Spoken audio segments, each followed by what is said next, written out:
Assalamualaikum dan salam sejahtera. Bersua kembali dalam 2030 bersama-sama saya, Dr.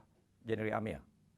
Kali ini saya punya tamu istimewa, Datuk Muhammad Medan Abdullah. Selamat datang, Datuk.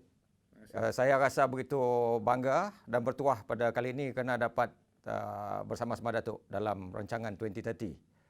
Dan baru-baru ini dalam ucapan penggulungan Ketua Menteri Sarawak Datuk Petinggi Abang Jahuri Tok Aupeng, beliau menyentuh tentang salah satu daripada inisiatif yang disentuh ialah tentang pengangkutan dan logistik termasuk dari segi pelabuhan.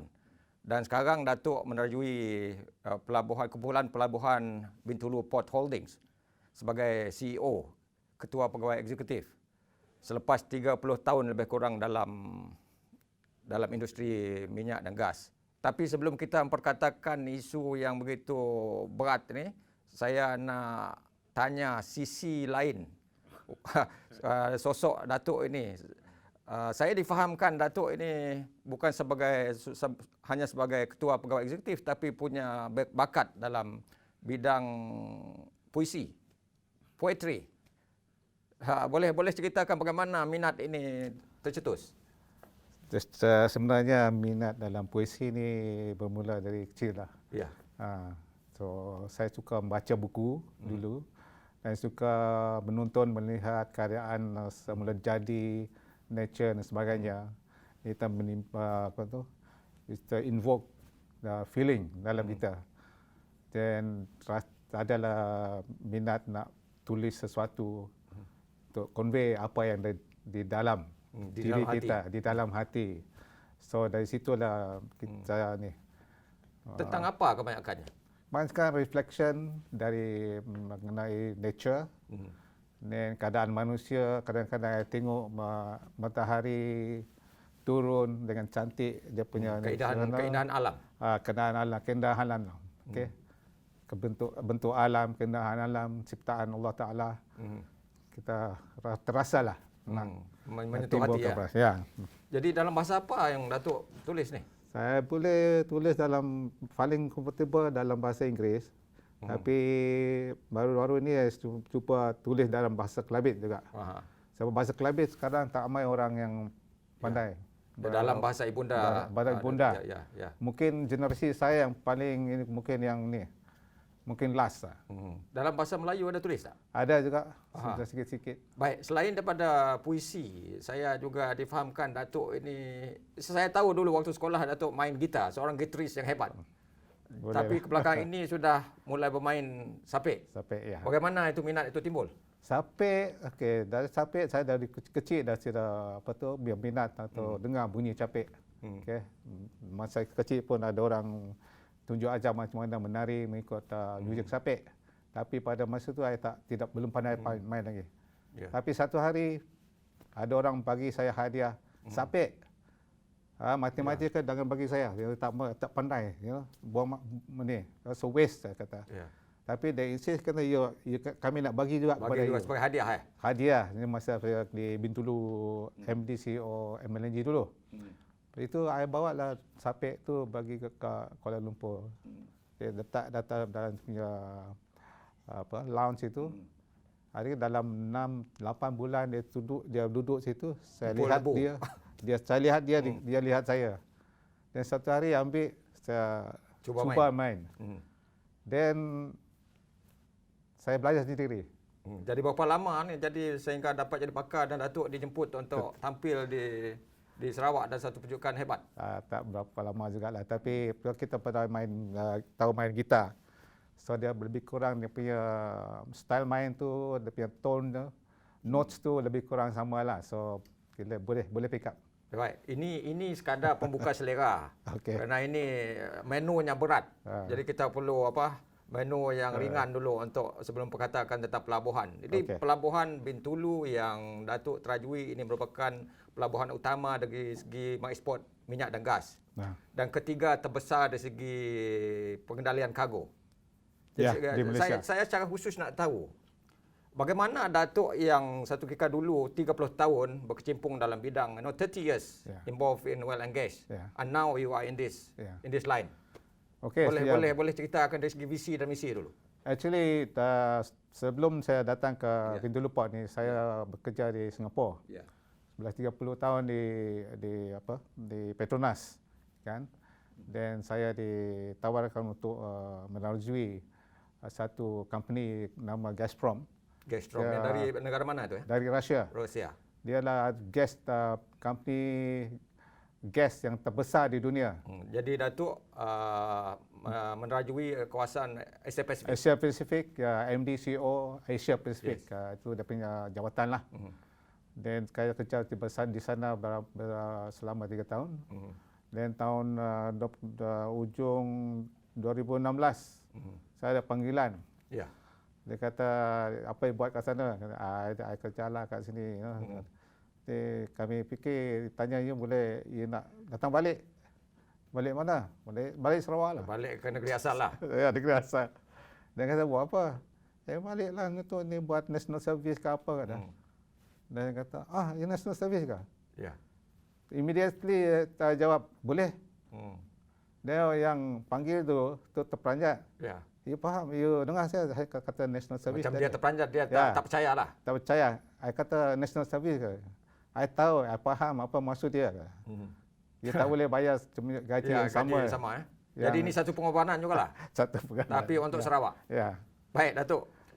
Kita nak sentuh secara khusus dari segi visi dan misi, the vision and missions of Bintulu Port. Ya. Dia dah berapa tahun dia bincang macam mana nak to define the vision untuk Bintulu Port.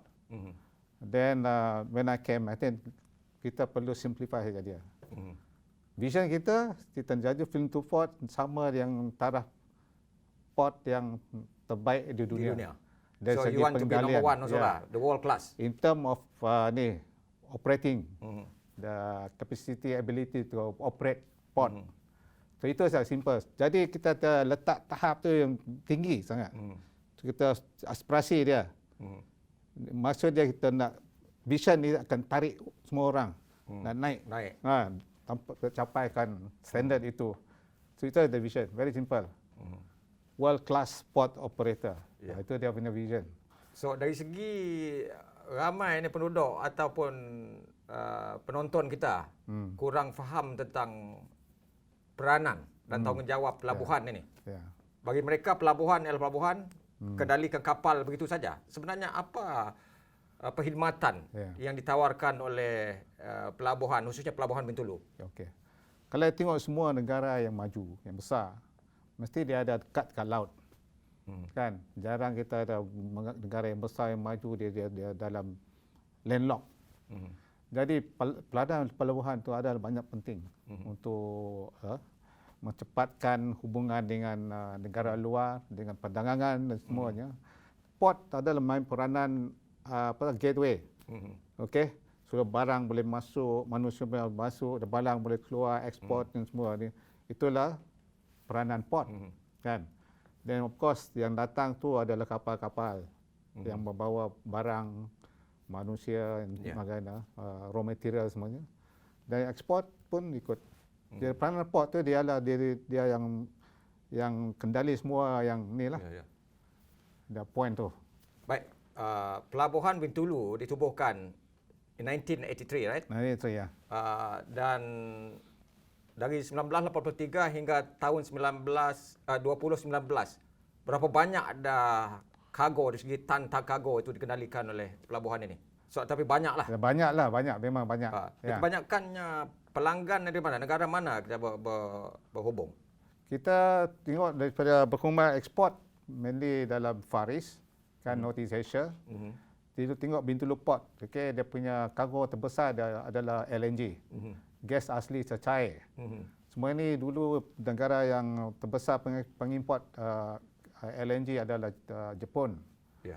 Dan Jepun, Korea dan Taiwan. Sekarang ni even China pun dia ni mengimport LNG dari ini. Baik, selain daripada LNG, apa lagi ekspor utama dari pelabuhan Bintulu? Selain dari LNG, yang kedua banyak is ni palm oil. Okey. Okay, palm oil kita kendalikan palm oil dalam 25% keluaran ekspor Malaysia dari Bintulu Port. Baik, Datuk, ini semakin menarik pembincangannya. Kita berhenti rehat sekitar dan berjumpa lagi selepas ini.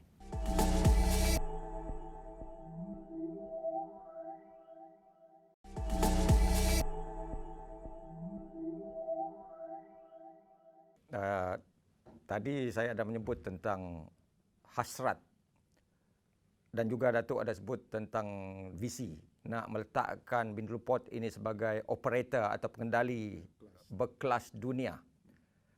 Dan bagaimana itu dapat dicapai? Melalui misinya bagaimana? Kami punya statement misi tu, mission tu seperti begini. Deliver operational excellence and ensuring long-term sustainability. Okay? Kesinambungan bisnes atau operasi itu berteraskan ada 3P. 3P profit lah, mesti kita ada untung. People, okay, people dia punya people yang kerja dengan you, then the people community around you, or planet. Planet di segi sustainability goals lah. Planet mean you environmental friendly, then you get less damage to the environment and so on in a responsible manner. So which means trying to bring an ethical way of operating, okay, in the port business. So actually dia punya aspirasi standard tu very high. Okay. But kita kena pergi kat sana. Okay, because kita kena kendalikan bisnes kita, operasi kita mengikut standard yang di expected dalam dunia sekarang. Sustainability is one of the key element or subject and theme. Di mana-mana kita pergi, orang akan challenge you, adakah bisnes you sustainable? Yang buat tu sustainable tak? Itu ada. So kita dah pegang kepada itu sebagai guidance untuk Bintulu Port Group, okay, dan sebagai mission kita link ke konsep sustainability tu lah. How about the people? Can you elaborate more on that? Okay, the people is the people are your employees and so on, and then the people of community, nation, and then across global community. Kita semua ada responsibility, okay, kepada semua actually. Untuk pelabuhan Bintulu, how many staff do you have? In Bintulu, we have 1,400 orang. So apa yang sebagai CEO, apa yang Datuk tekankan kepada staf di Pelabuhan Bintulu untuk memastikan misi dan visi itu tercapai? Okey. Pertama kali kita kena ikut corporate values. Okay? Semua syarikat ada corporate values. Bagi kita adalah kita ada akronim TIIP. Okay, TIIP, T stand for teamwork. Okay? Teamwork, and then I, integrity, innovation, professionalism. Kan? Kita kena berpasukan. Kita ada satu pasukan, kita kerja bersama. Nah, itu penting sangat sekali. Dan kita semua ada peranan masing-masing. Kan? Kita punya pengetahuannya masing-masing lain-lain. So teamwork tu kita satu pasukan ada penting. Integrity bagi saya yang sangat penting. Kita kena menjalankan bisnes kita, operasi kita dengan ikut ethical standard yang tinggi dan governance, pematuhan dan tabiat urus. Cara kita kendalikan itu governance, itu paling penting. Itu actually fundamental. Benda tu fundamental, tapi kita kena tekankan. Kan? Then innovation, kita kena try approach yang lain, yang baru, dan kita kena dengar customer expectation, kan? So kita try to, kita ni provide service. Ya. Kan? Kita provide service. Kalau service apa yang terima service tu? Pelanggan itu Pelanggan puas kita hati. lah kan. Ya. So you must listen to them and then we try to meet the requirement. So basically the people you to train to be able to customer centric. Itu that's my approach lah. Yes. Kan. Dan professionalism kita kena buat kerja dengan betul. Ikut dia punya standard dia and everything. That's the professional. Baik. Adakah setakat ini selepas berapa tahun sejak Datuk di pelabuhan sejak Mac 2017, right? Okey. Adakah Datuk puas hati setakat ini dengan apa yang telah Datuk lakukan dari segi staff ini? Perubahan dari segi sikap dan sebagainya? I nampak dapat banyak perubahan. Okey, dia mula memprestasikan semua yang I nak buat ni untuk mempertingkatkan dia punya performance standard ke tingkat lain. Dia kata memang vision tu dia jadi world class port operator. Yeah. It's not easy to achieve. Not easy to achieve, yes. but we have to go there. Yes. It's a journey. Okay, kita susun macam-macam strategi untuk bawakan semua orang ke matlamat tu. Setakat ini apa prestasi ataupun pencapaian Bintulu Port yang dapat kita banggakan bersama? Bintulu Port adalah di antara pengendali kargo LNG yang terbesar di dunia. Okay. And then dari segi palm oil tadi, yang tiga terbesar, yang terbesar di Malaysia di dalam satu tempat. 25% ekspor palm oil dari Malaysia ni, Bintulu Port lah yang paling banyak lah handle. Atas, yes. Kan. Dan ada banyak yang lain. Kita port yang pertama memakai sistem navigation called operasi BICT atau container. What's this system all about? This system dia kendalikan operasi container.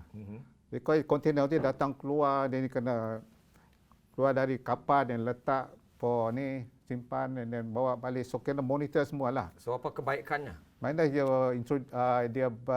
improve your productivity, efficiency semua. Yeah. Because kalau customer dia tak suka kalau you lambat. Yeah. Kan? Kapal tu kena datang, kena keluar. So kalau you lambat kendalikan kapal tu atau handle dia punya kargo, dia orang marahlah. Kan? Merugikan mereka. Merugikan mereka. Yeah. So kita kena ada sistem untuk to create more efficiency. Ini menarik tu. Apa lagi inisiatif transformasi lain yang Datuk perkenalkan sejak menjadi CEO di Bintulu Port? Fokus pertama ya to increase the operational excellence. To basically go back to fundamental. Tapi kita also nak fokus dan introduce digital. Kan? Sebab banyak port yang dipakai digital, automation, Internet of Things. So sebenarnya kami dah develop satu Smart Digital Green Port Blueprint bersama Bintulu Port Authority. So itulah memberi langkah-langkah ataupun step yang kita nak ambil supaya satu hari nanti Bintulu Port memang smart, digital dan green lah.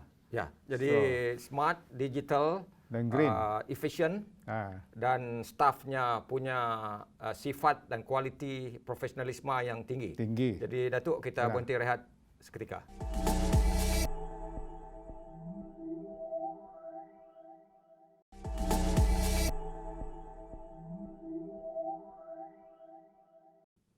Baik, Datuk, untuk meletakkan Pelabuhan Bintulu khususnya berada di kelas dunia, itu bukan satu kerja yang mudah. Salah satu aspek ataupun perkara yang perlu ditekankan adalah dari segi keselamatan. Jadi, what are the steps taken by Bintulu Port to enhance security atau keselamatan? Okey, dari segi keselamatan ada banyak aspek keselamatan. Okey, memang dari from perspective security, one of the offering of the port is security. There is nobody who want to deal with you if they feel insecure. Kan? Barang hilang atau personnel unsafe there. So, security is a very important expectation, delivery, service yang kena offer. So we have a strong security division and very well trained and so on. And we have also security assets So kita ada patrol boat yang boleh memantau untuk ensure the security di air pelabuhan and so on and so forth. So then also the budak security kita dia interact or link up with the security the enforcement agencies. They work closely. So the security is, I'm confident, is well. What are the Taken risks care of. involved in this line I think in terms of security? No, security from simple risk like pilferages or trespassing.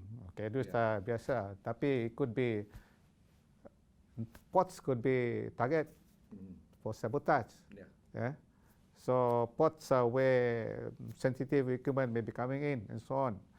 So of course kena pantau semua ni, kan? So which mean they could possible terrorist threat. So and ports are sensitive target areas too. So that's the different aspect security lah. Baik. Ada tak langkah untuk mengauditkan dalaman dari segi keselamatan? Ada. So itu telah SOP atau proses.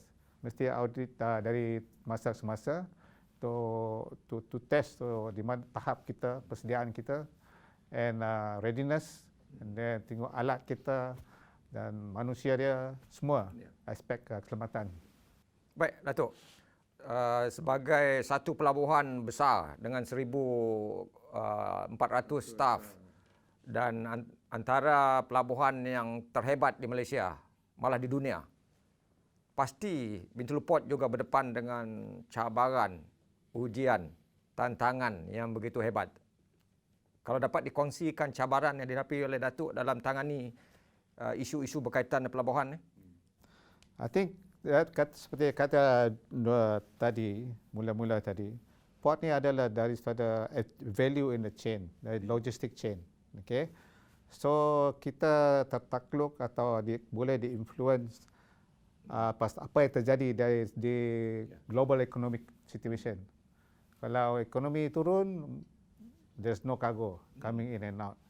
So which means your business turun. So we are very susceptible to what's happening in the economic sector.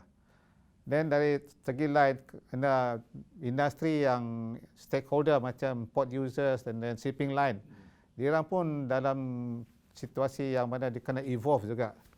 So lately there was this trend yang semua shipping kami come together. So they amalgate or they come together big shipping consortium. Itu pun boleh jadi threat because kalau dia besar sangat, dia punya cara dia operasi itu lain. Dia kata mungkin dia kata, "I tak mau pergi Bintulu dah. I pergi port-port besar-besar saja." Because dia besar, kan? Itu boleh jadi threat, kan? So kita kena pantau semua ni, kan? And then apa lagi? Then this is what we call rise of shipping alliance. Then of course dari semasa ke masa mesti ada orang bangunkan port or hub transshipment. Itu jadi kompetitor kita lah. So kena pantau. So itu challenge. Jadi maksudnya pelabuhan ini perlu sentiasa bergerak ke hadapan sesuai dengan perubahan. Betul. Dan berlaku dan harus dapat tangani segala cabaran ini. Jadi apa secara amnya langkah yang diambil? Langkah kita kena pantau keadaan yang sekitar kita. Kita ambil langkah proaktif.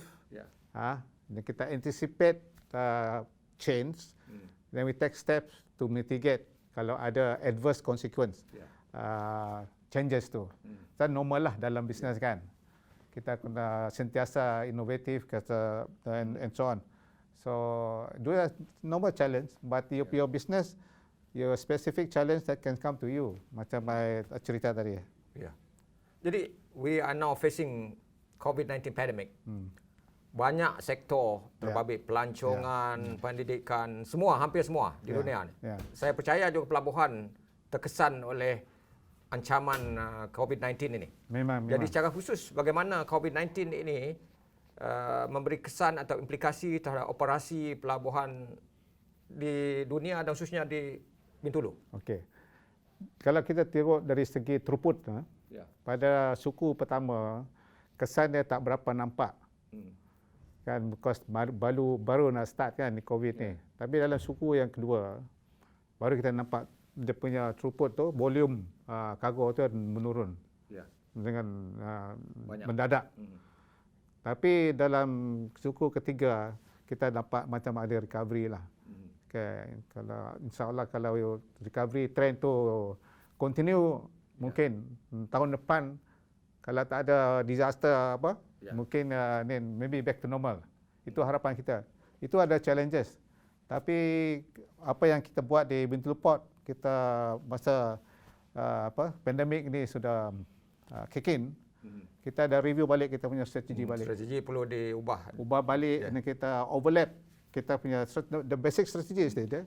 Kita overlap dengan the revised strategy, then tweak here and there to ensure kita are in a position to react fast and to minimize the impact of the COVID consequence on your business. Now, of course, yang paling penting, you punya workers. You kena keep them safe. If you don't keep them safe, your business pun tak safe. So, of course, penekanan atas staff kita. Jadi langkah yang diambil di peringkat pelabuhan apa dia? Ini that's why. Tekankan keselamatan staff. Kita bagi PPE, kita tunjuk ajar SOP semua. Kan? Kita control dia punya movement semua, ikutlah. Kita apply betul apa yang recommended oleh kerajaan dan semua. So, alhamdulillah sampai hari ini satu kes pun tak ada. Ya, jadi Datuk puas hati lah. Kita try, nanti jangan kita tak boleh leka lah. Jadi sebagai pelabuhan besar begitu dihormati di Sarawak, di Malaysia ini, pasti pelabuhan Bintulu juga ada sumbangan dari segi mainkan peranan dari segi CSR, tanggungjawab sosial korporat. Kalau dapat secara ringkas dalam sekitar 40 saat, Datuk. Okey, kita ada buat CSR. Kita fokus dia dalam poverty eradication and to development of community facilities. So kita buat charity program, work with local companies, community. For instance, di Bintulu Hospital ada called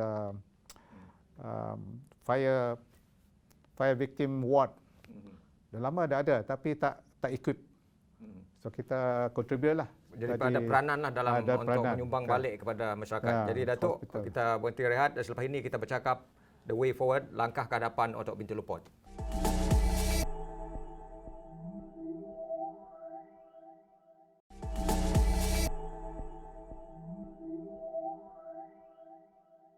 Anda sedang bersama-sama saya dalam 2030 dengan Datuk Muhammad Medan Abdullah.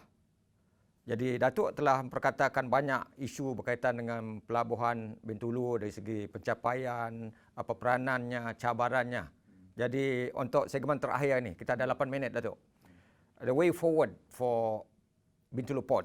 Apa langkah atau strategi Datuk untuk terus mengukuhkan kedudukan pelabuhan Bintulu menjelang 2030 sesuai dengan tajuk 2030 ni? Of course dari segi business model, kalau kita tengok dari dulu, there's an over reliance on only one cargo, iaitu LNG dulu. Tapi kita sudah susun strategi untuk tidak bergantung kepada satu cargo. So sekarang kita multi cargo port. So itulah strategi untuk sustainability lah pergi ke masa depan. Okay. Dan bukan itu saja. Bintulu Port telah buat pelaburan atau untuk Semelaju Industrial Park port di Semelaju Industrial Park. So ada 2 port sekarang. Okay. Bintulu dan Semelaju. So kita boleh leverage capacity kat sana dan kat sini, boleh interchange semua, jadi banyak flexibility. So itulah bagus untuk business model. So which mean you address the business model, and then you dengan cara you address business model, you boleh anticipate challenge yang akan datang. Okay. Baik, Kerajaan Sarawak ada menubuhkan satu kementerian baru, Kementerian Infrastruktur dan Perkembangan Pelabuhan. Bagaimana kementerian ini agaknya dapat bekerjasama dengan Pelabuhan Bintulu? I think peranan port adalah seperti saya kata dulu, adalah satu daripada aspek logistik dan memberi kemudahan, terutama daripada di segi marine to landside, landside to marine, kan? So dari segi tu memang ada kenalah dia punya tempat dia, kalau kira dari segi infrastruktur, infrastruktur investment, investment, improvement untuk efisiensi. Ada semua kena dengan skop yang kementerian itu. Baik, Pelabuhan Bintulu tadi Datuk ada menyebut tentang 1P ialah profit. Ya. Saya ada membaca laporannya, sasaran untuk pendapatan operasi menjelang 2022 is a 1 billion. Ya. Are you confident that I can achieve this target? That is my target actually. Yes. So when I came in, I said we try to have a turnover of 1 billion. Okay. So I think it's achievable. Kita ada buat susun strategi, new business and offering services. I think it can be done. What's the target before this? 2019 achieve? 2019 we are getting there. How about this year, 2022? 2020 because of the COVID, so depending on we maybe side step back. Hopefully we recover in the next few years. I think I'm still confident that we can get with a few initiatives which are in the pipeline, kita boleh capai 1 billion turnover. Yakin? Yakin. Ya, Kita will join the 1 billion club. Yes. Ini satu yang kita doakan sasaran itu dapat dicapai dan kerana ini juga menguntungkan. Bagaimana kalau sasaran itu tercapai, pendapatannya besar, bagaimana ini dapat memberi kesan pertumbuhan ekonomi dan kemudian kesan limpahan kepada ekonomi dan industri di Sarawak ini khususnya? Memanglah maksudnya ada service to the industry. Dan kita jangan terlupa shareholder siapa. How many percent? 40%? 40% adalah Sarawak State, Yeah. and then 30% Petronas. Okay. Then Kuak pun ada share dalam tu, KDPSP, Tabung Haji, and PNB. Yeah. Ini semua, ini company kita kerja untuk semua. Ya, ini pemegang tahu, the stakeholders ini perlu dijaga dan pastikan mereka puas hati lah. Kerana kalau ini untung, kerajaan untung, rakyat juga untung. Ya. Kita declare dividen. Ya. Kalau ada untung, kita declare dividen untuk shareholder. Ini shareholder tadi. Ya. Baik, tadi kita bercakap tentang melangkah ke hadapan, Datuk. Kerana sekarang Pelabuhan Bintulu ini agak bergantung pada LNG. Jadi apa langkah atau alternatif lain supaya Pelabuhan Bintulu ini tidak terlalu bergantung kepada LNG dari segi kendalian operasi dan sebagainya? Ya. So kita kata tadi kita kena buat kargo yang non LNG.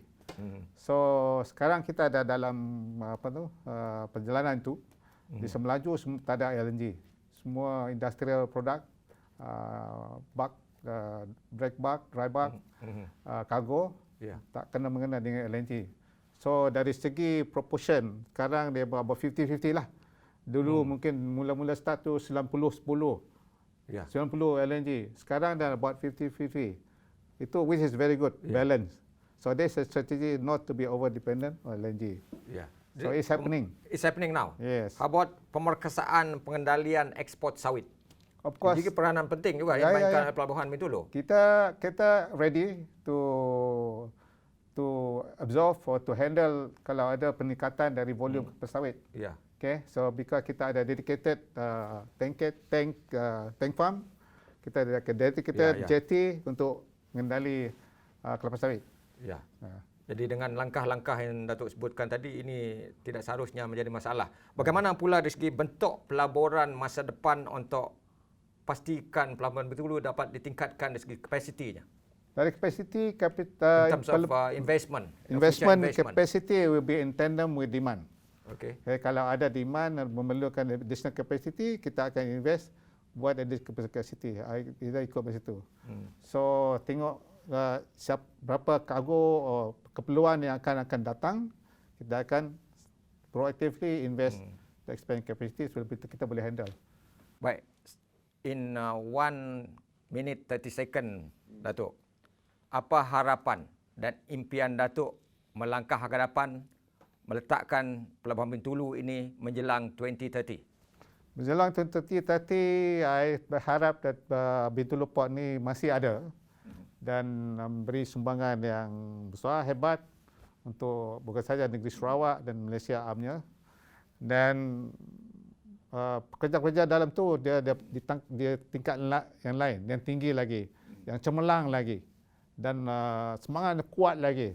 Itu saya minat, itu visi saya lah. Dan prinsip.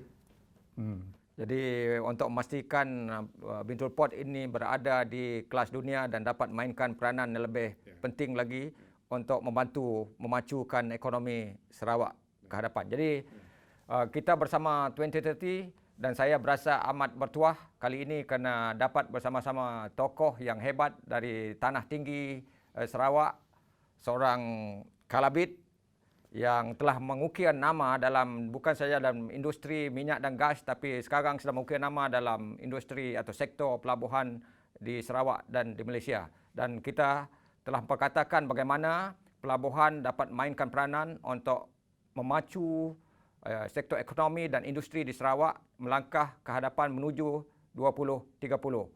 Itu saja untuk kali ini. Sehingga berjumpa lagi minggu depan.